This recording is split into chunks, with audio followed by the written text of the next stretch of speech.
Welcome to the meeting room at Global TV Talk Show, a broadcast service of globalbusinessnews.net. Now, here's your host, Ed Cohen. It's Ed Cohen coming to you today from Hawaii. I'm in Maui, and this is Global TV Talk Show, a service of globalbusinessnews.net. We invite you to go to globalbusinessnews.net, check it out.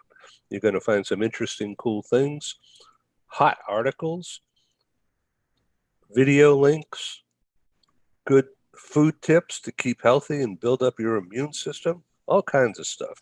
Globalbusinessnews.net. I forget who I am. Our special guest today is Andrew Elliman, who's in the UK. Hello, Andrew. Hi, Ed. Thanks for having me on the show again. It's a delight. As you could see, we're getting pretty comfortable doing this video thing, and you look terrific sitting there in your open collar and your sweater. But so is that called a jumper? It is. This is a jumper or sweater, as you guys would know. And Yeah, right. I think this is the way forward. Now we do these on-screen talks all the time. I think this is the dress code now, I think, especially in the UK. It's cold now. Yeah, I just wear the same thing every day, but it's clean. It's clean, though. So you're in town. You can't climb mountains. You can't go swimming. So stay healthy. Thank you. So yes. So our Global TV Talk Show has been around only since mid-March. When my live conference business disappeared. February 27 was our last event in Washington, D.C. on Embassy Row, which was a sellout. It was great, but on the flight back from D.C. to San Diego, it had this big plane. I think I was one of 10 people, plus the flight crew on this huge plane. So we knew we were facing something weird, but we had no idea that my business would evaporate. And so we had to reinvent ourselves. And so, as I mentioned, Paul Johnson and I have been doing radio podcasts for 10 years and done a couple of hundred of them, and we'll continue. But video is it, because our reach and the world of global mobility, actually the world of global talent pipeline development is what it's all about. Yeah. Right people, right place, right time, in the right position, and at the right price. Mm-hmm. So your company, AGS Worldwide, is very much into that. And you are the head of Europe business, is that correct? That's right. So I head up the European business development teams for the AGS group. So yeah. So are you involved in Africa? I know the company is, but are you involved in it? Yeah, so I do help out in the other areas, obviously, as you would. And I think now with the sort of the way we've had to adapt, like yourself, we've had to adapt to use screens like this to interact with people. We've had to learn and develop our own skills internally. But I have to say, there's never been a better time now to actually reach out to people. I mean, if you think about it, originally, if I had 2 or 3 meetings a day, it would have meant that, I'd have to travel to those meetings. And, right. Traveling for me meant jumping on a plane and going to maybe Germany or to France or somewhere else in the world, even down to Africa. But now I jump on a screen. So my meetings have gone from 3 to 7 to 10 in a day, because you can do them back to back. As long as you remember which meeting you're in. But it's become one of those things now where I think it's become, I wouldn't say easier, it is very different, but it does allow you to reach your audience much quicker. And, and my teams I work with, we can do presentations with big companies now where we're all on the screen as if we're in the room. but my team might be sitting in the UK, Germany, France, South Africa at the same time, even in Asia. So we're all in the same room because we're in the same screen. But are we in the same time zones? Are we in the same countries? No, like not even in the same regions. And it's allowed us to really focus on our clients and get more drill down time, if you like, with our clients. And it's all about listening and learning at the same time. I'm finding that I've made friends and, of course, new contacts for people who ordinarily don't do any business with me because they're in a destination role in Athens or in Cape Town or in Rwanda or in Bangalore or in Milan or in London, So, you're actually not in London, you're north in the Oxford area, is that correct? I'm in the Hertford area, so on the borders of Hertford and Bedfordshire. So more near, if anyone knows Luton Airport, they call it a London airport, but it's nowhere near London. I'm more near that side, which is north of London, probably about 40 minutes outside London. Yeah, and that's 40 minutes by train or car? A bit of both. Depends on the traffic. If there's no traffic, it's 40 minutes in a car. Traffic is 2 hours, but Yeah. And it's something I don't miss. That's the other thing. I don't miss the traveling where it used to take me maybe 2 hours to get into the office. Now my office is here in my home. So I literally gain more time to do my work because I'm not traveling. I tend to log on 7 o'clock in the morning.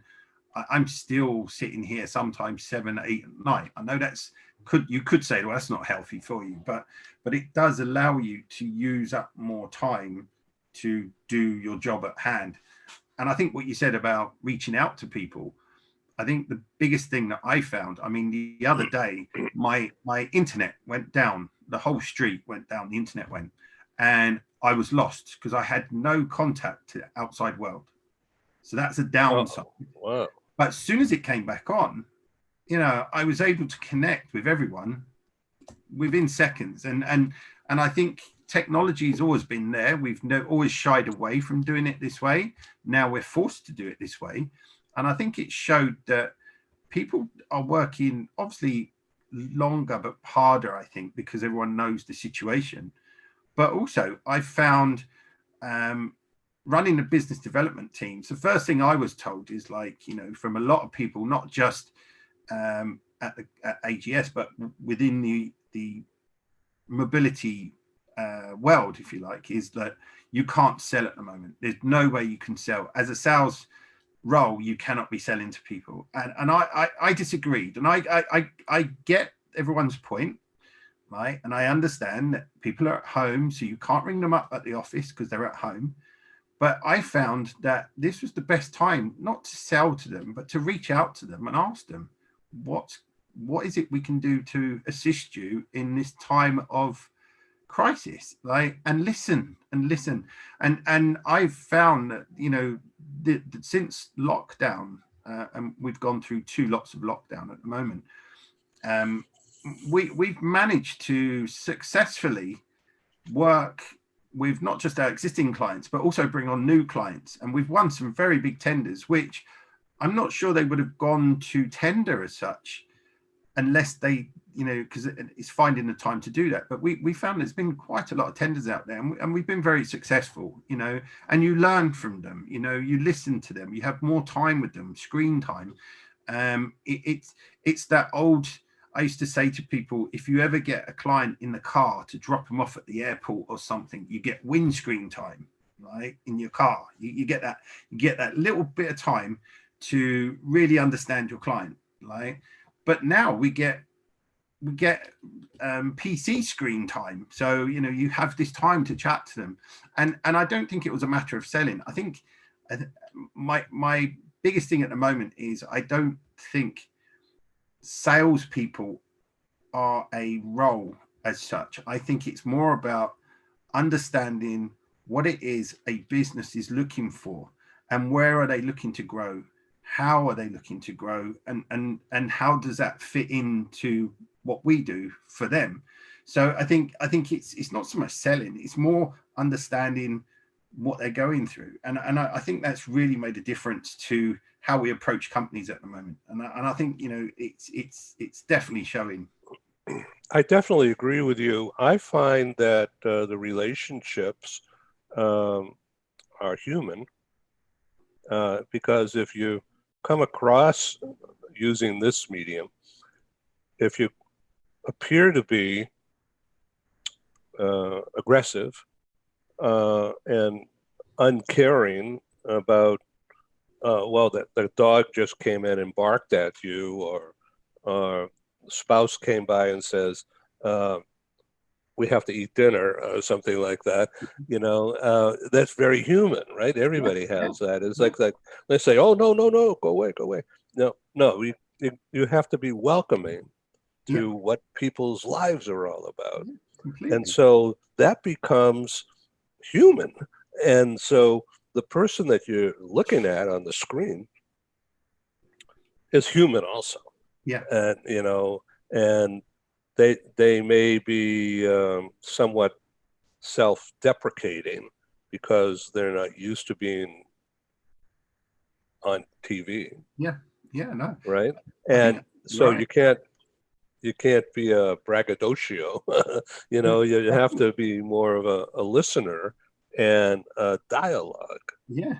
I think also it's understanding who's sitting in front of you, because obviously I deal with, as you do, we deal with many different cultures, different countries, you know, and everyone's different, and you've got to read the signs, and you've got to know if you're actually understanding what they're trying to tell you, because what may come across sometime as quite abrupt, it may not be abrupt, it's just a cultural difference of the way that they put across what they want. Some will be direct and others will walk around to get to the answer that you're looking for. So you have to dive around that whole area, if you like, to understand who's sitting in front of you.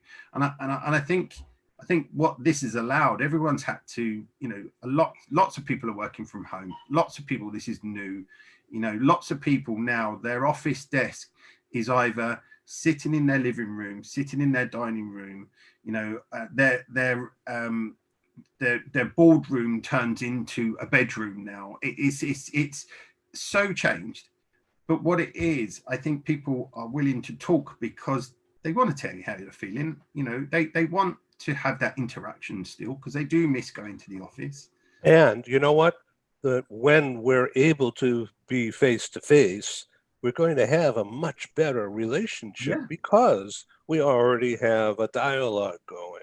There's a rapport, some kind of an understanding that when I finally see you again in person and you're standing in front of our meeting room, you know, we're going to be friends. We're not going to be like, oh, this is Andrew Elliman speaking, you know.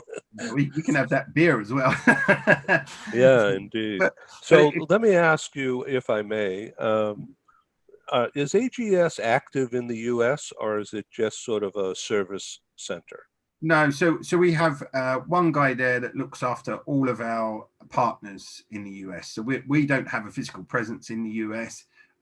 We wouldn't aim to have that, for the simple reason is, you know, we've got too many partners. Why would we step on the shoes of the guys in the US? We've got some very good relationships. But, you know, the rest of the world, we're covering very well, you know, and to the testament of the AGS group, you know, across Europe, Asia, Africa, we really do have our footprint, 96 countries in total. It's an incredible story. For Africa, as you know, we're the only company to have all 54 wholly owned offices in those countries. So that's a whole continent that we've got offices in. It's an incredible story. So I'm just so you know, I'm very interested, and this is a sales pitch, but I'm very interested in doing a series called Bound for, B-O-U-N-D with a big number 4, Bound for Africa, Bound for Italy, Bound for Dublin, you know, whatever. and Bound for Casablanca is of keen interest to me these days, and maybe even Cairo, who knows, but or Aqaba, but the concept is that I'm looking for partners who can support what I'm doing, and I could support them in terms of PR. This is basically the global PR business that I find myself in, and didn't set out that way, but the net effect of what Global TV Talk Show is doing is providing a platform, multiple platforms, for business people and authors and doctors and tax people and lawyers and whoever to talk about what they do and what they're interested in. And I'm starting a new series called First Timers, First Times. Okay, the number one, ST, First Times. All right. So First Times, this is relating to, since the pandemic began, say around March 1, what have you done in your life and in your business for the very first time that you never did before? Okay. So for instance, for me, just as an example, we're doing this, I never before did a video broadcast. You remember when we were, I remember when you spoke at my London meeting the last time, and then you also did Paris and something else, I forget. But in the London meeting, particularly good, it would have been great to broadcast that just like we're doing now and have a worldwide audience and record it for future reference. But we didn't do that. It was too complicated. It was too expensive. It really was uncomfortable with that idea. But now here we are. We needed to do this in order to survive. And so we're finding some advertisers, not a lot, but we're finding some advertisers who see the value of buying an ad that will be on shows that will be available in a resource library 6, 7, 8, 10, 12 months from now. So if the price is right. I think you're definitely right. I think it's the way forward. And I think the biggest thing I think, and I've learned, I mean, a lot of things now, I think the most commonly said word at the moment is you've got your volume turned off. And, we all joke about it and everyone's like, can't hear you. Like, but I think technology is catching up even faster now. And I think, when we first started doing these calls, we would freeze on the screens a lot more. I know. And, just don't do that now. We're already, the screens are getting better. The picture quality is getting better. And now a word from our co-sponsors. Our programs wouldn't happen without the wonderful support of our advertisers. Here they are.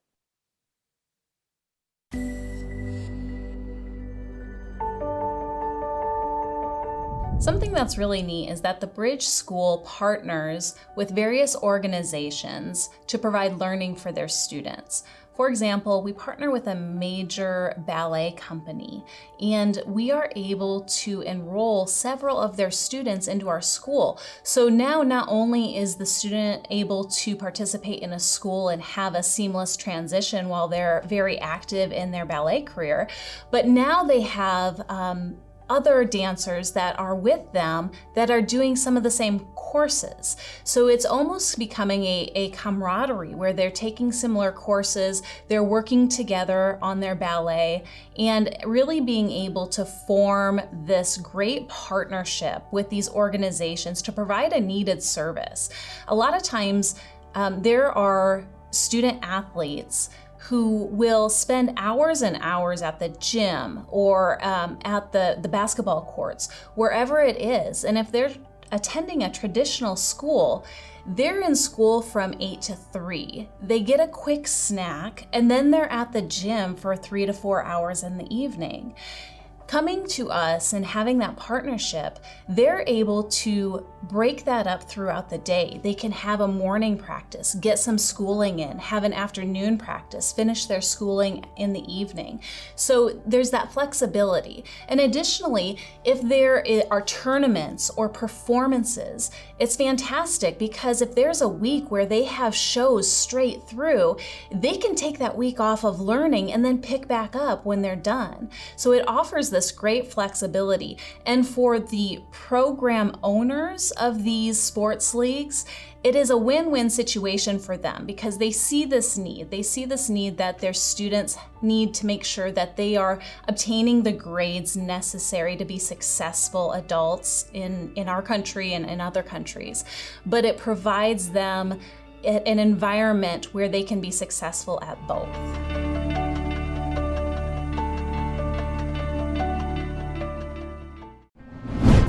This episode from the meeting room of Global TV Talk Show is brought to you by The Bridge School, the accredited international online private school of choice, at bridgek12.org. Porch Light Rental and Destination Services. Reduce your renter lump sum or managed relocation costs. Visit them at porchlightrental.com. Cube Monk, featuring the world's first smart cube. Track your goods with our advanced GPS system. Welcome to the future of moving and relocation at cubemonk.com. Primestone Partners, featuring corporate, government, and developer housing solutions, as well as senior-level advisory services. Find them at primestonepartners.com. And by heirs.com. With our full range of services, we can help design and manage your international relocation. Find us at heirs.com. Insured Nomads provides protection and peace of mind, with health insurance, travel insurance, group, or tailored insurance for the globally mobile. Visit us at insurednomads.com. And by International Auto Source. We are the vehicle experts for expats, featuring all major brands of automobiles with flexible solutions and financing. On the web at intlauto.com. Hi, my name is Christine. I'm a nurse from the Philippines, and I got to know IAS through Worldwide Health Staff Solutions. And I want to thank IAS, especially to Matthew, for helping me get my car stress-free, headache-free. And so I just want to show you the car that I got.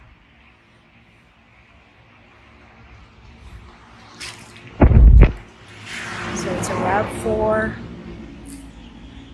XLE 2020.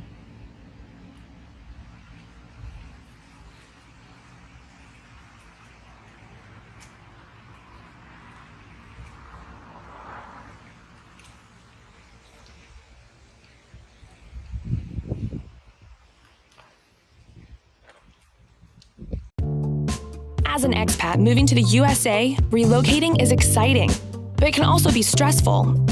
Getting a car, truck, or SUV for personal transportation is usually a high priority. That's where International Auto Source comes in. We make getting the vehicle you want for your work assignment or academic program easy, so you're ready to drive when you arrive. Our product specialists have helped over 50,000 expatriates with their personal transportation needs, making us the largest international auto retailer in the world. International Auto Source gives you flexible payment options to buy, lease, or rent a vehicle from the world's leading auto brands, arrange financing on a purchase or lease without a U.S. credit history, social security number, or driving record, get full insurance coverage, and get approved easily through our low-rate factory-backed financing programs. And because we're an authorized distributor of the world's leading automotive brands, our no-haggle prices are competitive, and the buying experience is hassle-free. We'll even guarantee your new vehicle will be ready the day you arrive. With over 20 years of experience in the global community, we are the vehicle experts for expats. We are International Auto Source.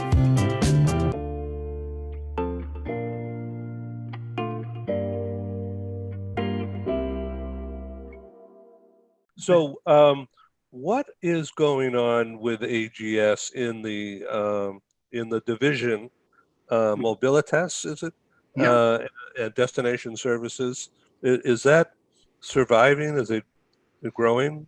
Yeah, I must admit we're riding the storm, as they say. Like we as a company have been, in a way, not, I wouldn't say lucky because no one's lucky at the moment, but what I would say is what's made us strong is the fact that we have so many different parts of the business. You know, we don't just do moving and relocation services. We also have records management.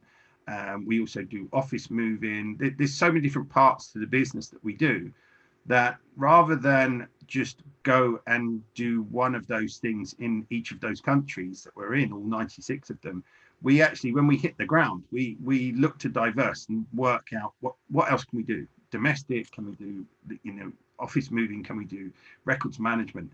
And I think that, to our testament and the different clients that we have, not just corporate, but we have a huge private side.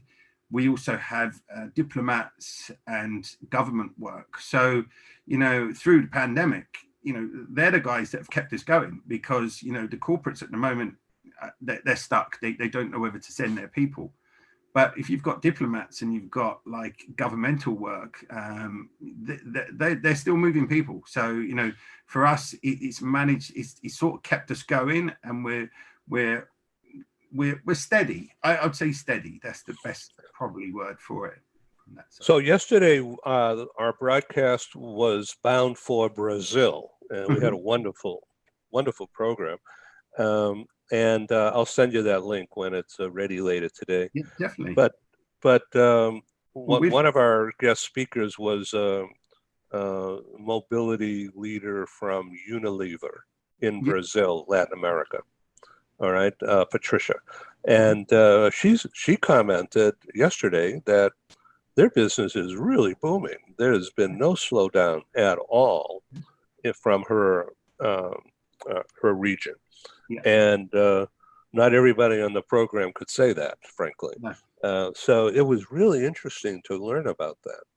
Yeah, I think it does depend on the company. You have to look at, you know, okay, so who are the movers and shakers at the moment? Who's doing well? IT companies, for instance, still doing very well. Like, yeah, healthcare. And healthcare, you know, and it's obvious reasons. When you look at it, of course, IT is going to be good because everyone's using screens like this, you know, everyone's online playing games and stuff. You know, there's all these things going on that people don't realize, and they're companies that are really, you know, there's always companies that will do well in a time of a crisis. Like, no fault of their own. It's just the business that they have, and they're in the right place at the right time. So I think, you know, there is business there. I do see it starting to move more. We've some of our clients have already said we've held off for so long now to move our people, but it's now getting to a critical stage. We've got to move our people, right? So some of them are going that way. Others are still putting it on hold, and it's understandable. Like, so it is changing. I mean, everyone talks about virtual assignments, but again, it's not as straightforward as people think, you know. So there's lots of, you know, cross-border issues if you're working in a different country for a different country. You know, the legal side of that as well still stands. So it's not as straightforward as people think. So you're still going to get people moving, you know. And I think there will be, you know, at first we were a little bit worried about, okay, when, you know, what if people, you know, mobility disappears? Will it disappear? Will it go away? I don't think it will. I think the more we talk to people, it's building up. It's building up. I think maybe in 6 months' time, let's ask the same question again of where we are. And I think you'll see a very different aspect. And I think people will get back to moving around again. I think there's certain businesses you have to, right, because it's their core business to move their people to do those jobs in other countries. But it will change. I think, you know, we're seeing a big change at the moment with everything that's going on. And I just think now for any company now wondering what to do, it now is the time to review. If you're a mobility person now wondering what it's going to be like in 6 months, review now. You know, that you know, review what you're doing, how you do it, bring in all the people that you know. There's lots of people willing to talk at the moment, share experiences and how it works. And I think it's a really good time now. And I know that not everyone's got the time because we are working longer hours. I think everyone's really pushing forward to make sure that we all sustain what we're doing. But I think now is the time. And I think that's probably why we've seen so many companies at the moment who are coming to us for advice and saying, how does this work? How does, we're thinking about doing this in the future. And there's no better time than to review now. So it's testament. I mean, I'm working on about 7 tenders right now at this moment, which is great, but it's just before the festive period, so I've got my work cut out. But Yeah, it's great because it shows that businesses are thinking about the future and where they need to be. It's not all doom and gloom. It's certainly not doom and gloom. so as we're coming to a close here in the next 5 minutes, I'm sorry that we might miss Yvonne, but I certainly welcome her at another time. Let me ask you about your own first time. You didn't know how to swim. Yeah, exactly. And now you're practicing to go swim in the English Channel, and Right. that's just amazing. So,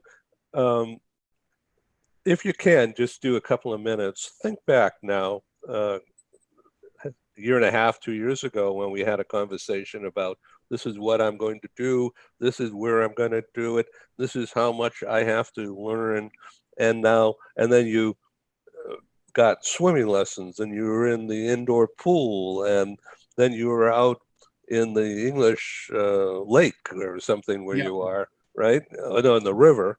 So a quick recap. 2 years ago, I took on one of the biggest challenges I've ever done. Obviously, I've done some big ones like Everest before, but this one was one of my biggest fears, and it was learning to swim at the age of 48 years old.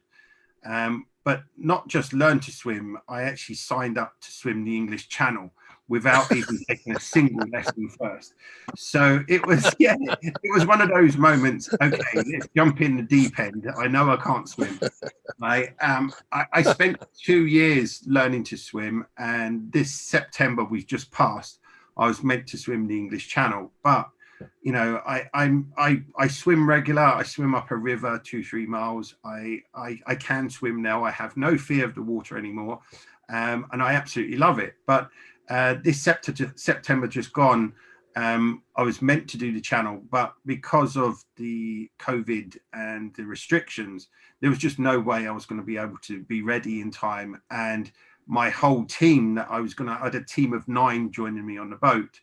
Under the new regulations, I was only allowed 3 people. So I didn't have enough support team, which to swim the Channel, which is 21 miles across the sea from England to France, there's no way you're going to do it. So I postponed it for a year, but I still had the charities that I was raising money for, and I didn't want them to lose out. So in September this year, I swam the length of the English Channel in a paddling pool at the back of a pub.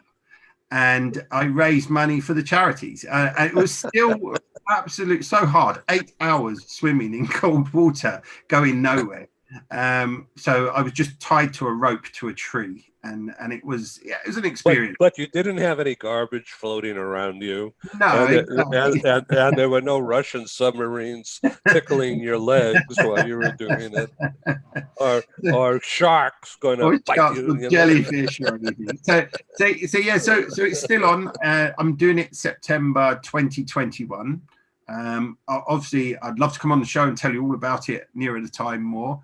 How about we organize a drone with a video camera? We can watch. I would love that. I would love that. It might be a bit boring for everyone because it's probably going to take about 20 hours just to swim across.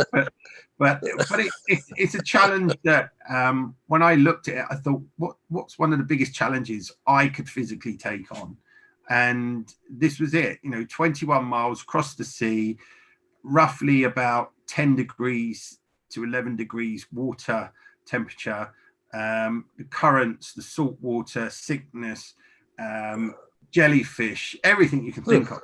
You know, So and, so and, and 10 I, so 10 degrees Celsius relates to about 45 degrees yeah, Fahrenheit. That is cold. cold. It's cold. Yeah, but I And, mean, and I thought that at 55 degrees you get hypothermia or something. well, How do you this do is that? why now it's winter now, right, for us, and I'm still swimming in the water. The idea is like trying to stay in what we call skins. So you stay in swimming trunks. You don't put a wetsuit on. You're going for 10. Well, the most I've done is 20 minutes at the moment in cold water at about 8 degrees. And you build up that resistance to cold. What people don't realize is, yes, you get hypothermia, but you only get hypothermia if you stop. So the idea is, when I get in the water, I swim for 20 hours straight. I swim, yeah. So it's still a big task. I've got a huge support team. I've got sponsors that are getting involved. I've got I was in the Metro magazine in London. They covered the whole story of me swimming in the paddling pool, and they're going to carry on the story. So it's a story that never ends. I think people don't, anyone who knows me knows that all of my challenges, we broke the world record for the highest dinner party on Everest in 2018. Yes. New challenge, learn to swim the English Channel. And on top of that, I've obviously got my cycling, which I like doing, which is unlike any other cycling you'd normally see, which is all done on a penny farthing. So it adds to the craziness of my own private life. Now that bicycle is got the giant wheel.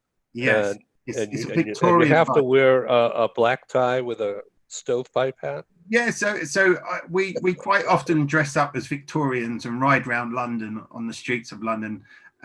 Actually, in the middle of lockdown this year, I live in a little village. There's probably about 400 families in the village, and for VE Day, we decided, obviously we was in the middle of lockdown, so everyone decided we would all go into our front gardens and celebrate.